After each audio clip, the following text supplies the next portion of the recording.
اس وقت میری عمر 16 سال تھی۔ گھر میں کوئی نہیں تھا۔ امی ابو رشتہ داروں کے ہاں گئے ہوئے تھے اور میں گھر میں اکیلی تھی۔ میں نے سوچا استاد جی کے آنے سے پہلے نہا لوں، پھر آرام سے بیٹھ کر پڑھائی کروں گی۔ میں کمرے کے اٹیچ باتھ روم میں نہانے چلی گئی۔ کچھ دیر بعد باہر آئی تو سامنے استاد جی صوفے پر بیٹھے میرا انتظار کر رہے تھے۔ کپڑے گیلے ہونے کی وجہ سے میرے پرائیویٹ حصے صاف نظر آ رہے تھے۔ استاد جی کی جیسے ہی مجھ پر نظر پڑی تو ان کی آنکھیں حیرت سے پھیل گئیں، کیونکہ میں نے نیچے والے کپڑے نہیں پہنے تھے۔ استاد جی جوان آدمی تھے۔ میں بے دھیانی میں استاد جی کے برابر کتاب لے کر بیٹھ گئی۔ اچانک میری نظر استاد جی کی شلوار پر پڑی تو ابھار دیکھ کر میں شرمندہ ہو گئی۔ میرے ذہن میں ایک شیطانی خیال آیا کہ اگر تھوڑی سی محنت کی جائے تو بات بن سکتی ہے۔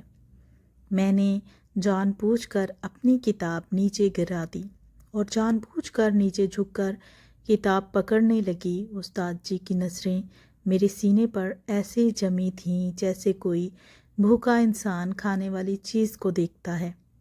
میں اٹھ کر دوبارہ سیدھی ہو کر صوفے پر بیٹھ گئی۔ آج تو ویسے بھی پورا گھر خالی پڑا ہوا تھا اور کسی کو شک بھی نہیں ہونا تھا۔ آخر کار میں نے تھوڑی سی ہمت کی اور استاد جی کا ہاتھ پکڑ کر اپنے سینے پر رکھ لیا۔ استاد جی شاید پہلے سے ہی اس بات کے انتظار میں تھے کہ میں کب ان کی دعوت دوں اور کب وہ کمواری لڑکی کا مزہ چکھیں۔ اس سے پہلے کہ استاد جی آخری حد پار کرتے، میں نے ایک شرط رکھی۔ میری شرط سنتے ہی استاد جی نے حامی بھر کر کہا کہ مجھے تمہاری ہر شرط منظور ہے۔ جیسے استاد جی نے حامی بھری تو میں نے صوفے پر ہی ان کے ساتھ۔ میرا نام نورین ہے۔ میری ماں کو میرا اکیڈمی جانا پسند نہیں تھا، کیونکہ وہ امیر اور ماڈرن تھیں اور وہ چاہتی تھیں کہ اس کی بیٹی سب سے الگ رہے۔ اس لیے انہوں نے میرے لیے ایک استاد کا انتظام کیا جو گھر آ کر مجھے پڑھاتا تھا۔ وہ استاد مجھے پڑھانے کی بھاری فیسیں لے رہا تھا۔ میری ماں فخر سے کہتی کہ اس نے اپنی بیٹی کے لیے قابل ٹیچر کا انتظام کیا ہے جو بہت زیادہ فیس لیتا ہے اور اس کی بیٹی کو بہت بہترین پڑھاتا ہے۔ ویسے تو وہ ٹیچر ٹھیک تھا، مگر مجھے اچھا نہیں لگتا تھا، شاید اس لیے کہ میں ابھی تک اس بات کو قبول نہیں کر پائی تھی کہ میں اپنی باقی دوستوں کی طرح اکیڈمی میں جا کر نہیں پڑھ سکتی تھی، بلکہ مجھے گھر پر رہ کر اس استاد سے پڑھنا تھا۔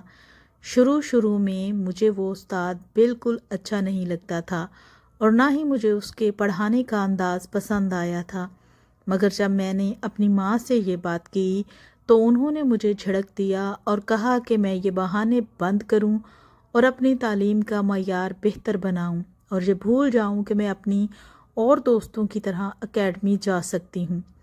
اور بھی بہت ساری ہدایات مجھے دی گئیں۔ تب میں چپ ہو گئی اور اپنی پڑھائی میں دل لگانے لگی۔ دل میں بہت اداس تھی اور اپنے دوستوں کے ساتھ پڑھنا چاہتی تھی، جبکہ میری ساری دوستیں اور باقی کے کلاس فیلوز مجھ پر رشک کرتے کہ میں اتنی امیر ہوں کہ مجھے گھر پر اتنا اچھا استاد پڑھانے آتا ہے۔ ان کی باتیں سن کر میں بھی نخرے میں آنے لگی اور تب میں اپنا سارا افسوس بھلا کر اپنے استاد سے بہت اچھے سے پڑھنے لگی، اور جب میں نے دل سے اس استاد کو قبول کیا تو مجھے معلوم ہوا کہ وہ واقعی ایک قابل استاد ہے اور مجھے بہت محنت سے پڑھاتا ہے، اور اس کی محنت کی وجہ سے میں نے بہت کم دنوں میں اپنی پڑھائی بہتر کر لی اور اب کلاس میں ہر سبجیکٹ میں ٹاپ پر آ گئی تھی، جس وجہ سے کلاس اور اسکول میں میری خوب واہ واہ ہوتی، جو سن کر مجھے بہت اچھا لگتا تھا۔ ان تعریفوں کی وجہ سے میں آسمانوں میں اڑنے لگی تھی، اور تب میں نے اپنے استاد کو بھی دل سے قبول کر لیا تھا اور ان سے بہت فری ہو گئی اور دل لگا کر ان سے پڑھتی تھی اور اپنی ہر بات شیئر کرتی تاکہ پڑھائی میں مزید بہتر ہو جاؤں۔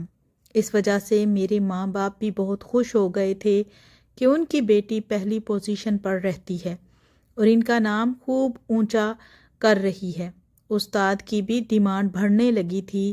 اس نے اپنی فیس بڑھانے کا کہا، جو میرے ماں باپ نے بنا کوئی اعتراض کیے اس کی ڈیمانڈ پوری کر دی۔ اس کے کچھ ٹائم بعد اس نے میرے باپ سے کہا کہ وہ شام میں مجھے پڑھانے آیا کرے گا کیونکہ دن میں اس کے پاس وقت نہیں ہوتا۔ اس کی یہ بات بھی میرے ماں باپ نے مان لی تھی اور ان کو کوئی اعتراض نہیں تھا، بلکہ کسی بھی بات پر کوئی اعتراض نہیں کرتے، اور اکثر میرے ماں باپ کو رات میں باہر جانا پڑتا تھا۔ اس وجہ سے انہوں نے اس طرف زیادہ توجہ نہیں دی کہ میں کس طرح اور کیسے پڑھتی ہوں۔ میں خوش تھی کہ میں پڑھائی میں بہت اچھی ہو گئی ہوں، مگر میں نے کبھی سوچا بھی نہیں تھا کہ مجھے ایسے وقت سے بھی گزرنا پڑے گا کہ میں جینے کے قابل بھی نہیں رہوں گی۔ اور کل تک جو لوگ میرے آگے پیچھے گھومتے تھے اور مجھے حسرت سے دیکھتے تھے، وہ بعد میں مجھ پر تھوکنا بھی پسند نہیں کریں گے۔ اس شام جب وہ مجھے پڑھانے آیا تو حسب معمول میرے والدین پارٹی پر جانے کے لیے تیار تھے۔ وہ تقریباً ہر شام یا پھر رات ہی کسی پارٹی یا کسی شادی میں جاتے تھے، اور پیچھے میرے پاس دائی ماں اور ایک ملازمہ چھوڑ جاتی، مگر اس روز دائی ماں اپنے گاؤں گئی ہوئی تھی اور ملازمہ کی طبیعت خراب ہونے کی وجہ سے کوارٹر میں جا چکی تھی، اور گھر میں اکیلی اور تنہا تھی۔ اور تھوڑی دیر بعد استاد جی مجھے پڑھانے کے لیے آ گئے۔ میں تھوڑی گھبرا رہی تھی، میں بالکل اکیلی تھی، مگر میرے والدین کو اس بات سے فرق نہیں پڑتا تھا، اور میں خاموشی سے استاد جی سے پڑھنے بیٹھ گئی۔ استاد نے مجھے پڑھانا شروع کیا۔ سب سے پہلے انہوں نے مجھے نمبر حل کرنے کو کہا، تو میں نمبر حل کرنے میں اتنی مصروف ہو گئی کہ پھر یاد بھی نہیں رہا کہ میں اس گھر میں اکیلی ہوں، اور وہ استاد بھی میرے ساتھ بیٹھا ہے، جو ویسے تو میرا استاد تھا، مگر اس وقت اس کے دماغ پر شیطان سوار تھا۔ اور پھر اچانک ہی اس نے مجھے اپنا بھیانک روپ دکھایا کہ بظاہر مہربان نظر آنے والا شخص حقیقت میں درندہ تھا۔ اس درندے نے مجھے اکیلا پا کر میرے ساتھ جو کیا، اس کے بعد میں جینے کے قابل بھی نہ رہی۔ میں پڑھنے میں مصروف تھی تو اس نے اچانک مجھ پر حملہ کر دیا اور مجھے بھاگنے کی مہلت نہیں ملی۔ اس نے مجھے بالکل بے بس کر دیا۔ اس نے میرے جسم سے سارے کپڑے اتار دیے اور اپنی سختی کو میری ناسکی میں داخل کر دیا۔ درد اور تکلیف کی وجہ سے میری آنکھوں سے آنسو نکل رہے تھے، مگر وہ انسان نہیں، درندہ تھا۔ اس نے مجھ پر بالکل ترس نہیں کھایا اور مجھے اذیتوں کے سمندر میں دھکیل دیا۔ میں بے بس چڑیا کی طرح بس پھڑ پھڑا کر رہ گئی تھی۔ وہ 2 گھنٹے میری زندگی کے سب سے اذیت ناک تھے۔ اس جنگلی جانور نے مجھے پوری طرح ہلا کر رکھ دیا تھا۔ میں تکلیف کی شدت سے بے ہوش ہو گئی تھی، مگر اس درندے نے مجھ پر پھر بھی ترس نہیں کھایا۔ جب وہ ہوش میں آیا تو میری حالت بہت بری تھی اور میں مرنے والی ہو رہی تھی، جس پر وہ گھبرا گیا اور مجھے اس حالت میں چھوڑ کر وہاں سے بھاگ گیا۔ میں بالکل بے ہوش ہو چکی تھی اور مجھے نہیں معلوم تھا کہ پھر کیا ہوا اور کیا نہیں۔ پھر جانے کتنی دیر تک میں بے ہوش پڑی رہی، اور جب مجھے ہوش آیا تو میں ہسپتال کے بیڈ پر موجود تھی، اور ساتھ ہی میرے والدین بیٹھے رو رہے تھے۔ پہلے تو مجھے سمجھ میں نہیں آیا کہ میں کہاں ہوں اور کیوں ہوں، مگر پھر جب دھیرے دھیرے میرے حواس جاگنے لگے تو وہ پورا منظر میری آنکھوں کے سامنے گھومنے لگا۔ میں پھر سے چیخنے چلانے لگی۔ میری حالت پر میرے والدین تڑپ رہے تھے اور مجھے پکار رہے تھے، مگر مجھے کسی کی پکار نہیں سنائی دے رہی تھی۔ میں بری طرح چیختی جا رہی تھی اور پھر بے ہوش ہو گئی تھی۔ میری حالت پر میرے والدین دکھ اور پچھتاوے میں جلنے لگے تھے۔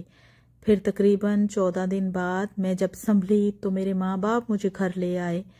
اب میں پہلے کی طرح چیختی چلاتی نہیں تھی، مگر اب میں نے بولنا ہی چھوڑ دیا تھا، اور اپنے والدین کی طرف تو میں بالکل بھی نہیں دیکھتی تھی۔